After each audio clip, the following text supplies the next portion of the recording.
Good afternoon. Continuing with our book, Water Bears No Scars. We're out here at Lake Claremore today with number 44 on page 100. Solving a Practical Handicap. Marita outlined the following 3-step program for a person suffering from writer's cramp. I'll show you how the principles can be generalized to any similar problem. In this case, the client's hand trembled when he picked up a pen or brush, causing the characters to be ugly and often illegible. The client tried to avoid writing, particularly in the presence of others. Perhaps I should note here that in Japan, even to some degree today, one's penmanship is seen as a reflection of character. People make social and psychological judgments on the basis of handwriting.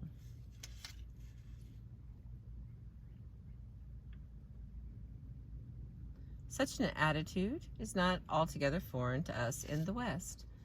I evaluate a messy, scrawled note differently from a neatly penned missive. Perhaps you do too. Now, to the program. Number 1. Hold the pen as you would normally. Don't make any adjustments to try to correct the trembling and tension in the fingers. Number 2. Recognize and acknowledge your lack of skill in this area.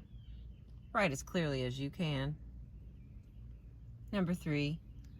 Don't practice writing. Write when the natural occasion arises, without avoiding such occasions.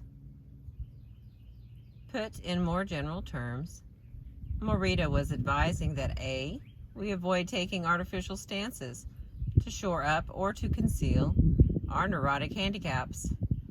B, while acknowledging our problem, we conduct our actions as best we can. And C, we operate in natural circumstances with natural purposes. The last point has to do with the difference between doing our best in situations as they arise versus creating settings in which practice is the purpose. Our most useful and flexible skills seem to develop best as byproducts of our activities in a variety of contexts. The underlying, taken for granted worldview here involves the aim of naturalness. I point out these underlying assumptions from time to time because I think that prospective clients, students, and guides should be aware of the basic building blocks on which a therapeutic system is erected. In this case, Marita recommends a natural grasping of the pen, a natural recognition of limitations, and a natural circumstance for the writing. A neurotic approach prods toward an artificial grip, holding the pen closer to the point for more control. Artificial thinking, putting the problem out of one's mind, attacking the mental problem, generating confidence, and an artificial situation, scaled practice, rehearsal in a sheltered setting. Number 45. Learning to value our neurotic moments as though they were pearls. Pearls aren't opals, and they're not rubies. They have their own value, their own beauty. We can learn to accept ourselves as we are in any moment and work to polish the beauty that lies within us without wishing we were opals or rubies. 46. Quitting one's job should be avoided. Marita saw quitting work as a great tragedy for neurotically sensitive people. They may think that after straightening out their lives, they will return to work. But for many, the structure and purposefulness of the work was helping to hold them together. Morita wrote that he never advised anyone to stop working. I have seen Shinkai-shu clients deteriorate after they decided to leave their jobs and stay home to rest and recuperate from their self-consciousness. Retreating to isolation results in more focus on the symptoms and further actions toward constructive action. The problems actually increase with long hours in bed. Generally speaking, our bodies see that we get enough sleep and rest.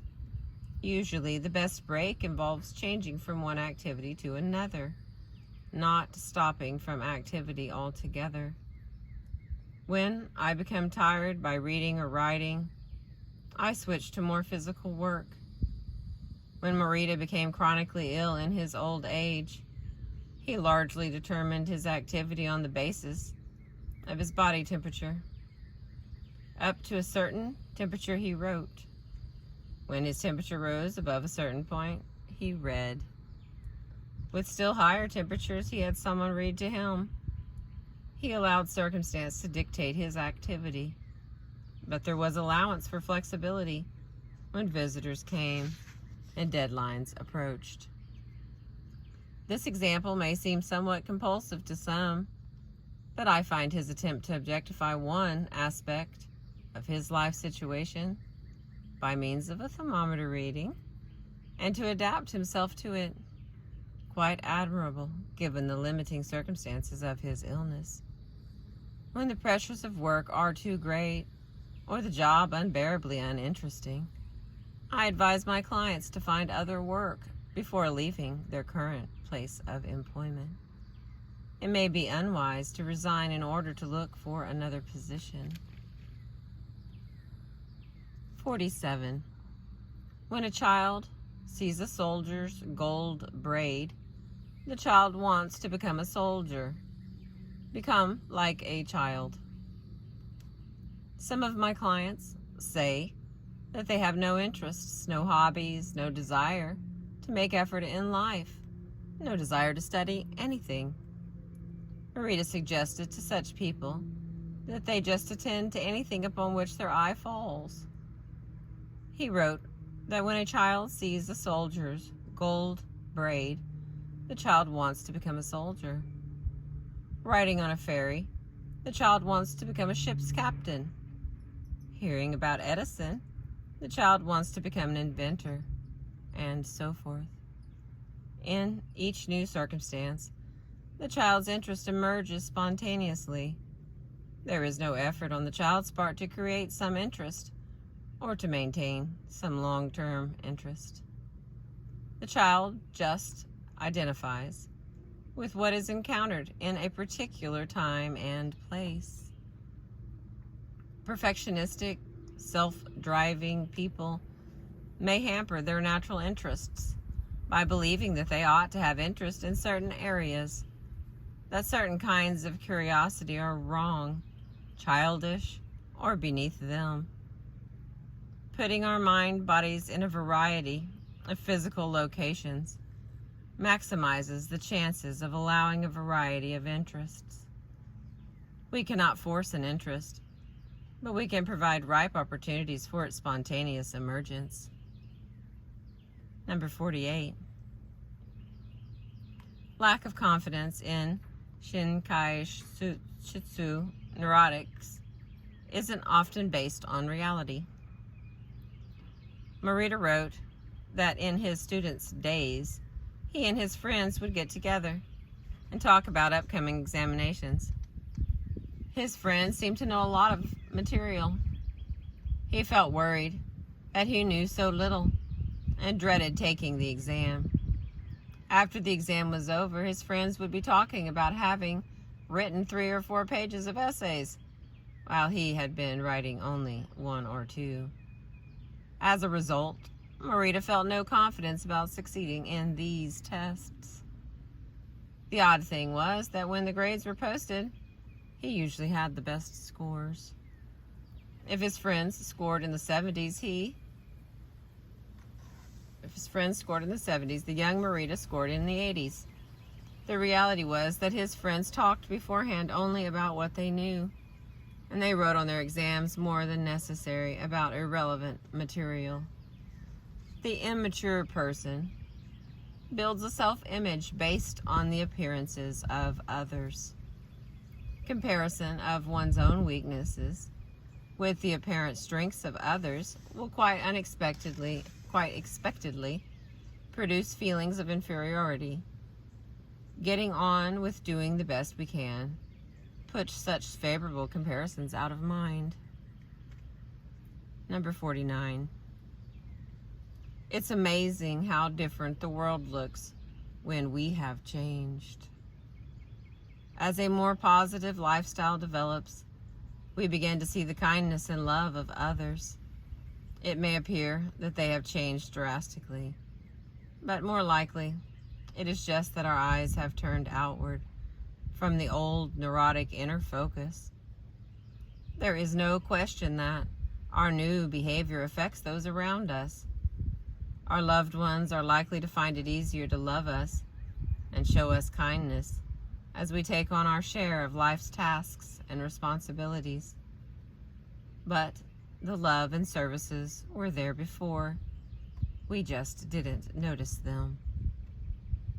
Number 50. Enlightenment is acting realistically. When Morita's students went into the garden, they could find nothing to do. They stood around bored, even though the flowers were in need of water. The students of today are the same. They may not be in a garden. What needs doing may not be to water the flowers, but they fail to notice what reality has brought for them to do. They fail to act realistically. So naturally, they fail to develop a love for reality.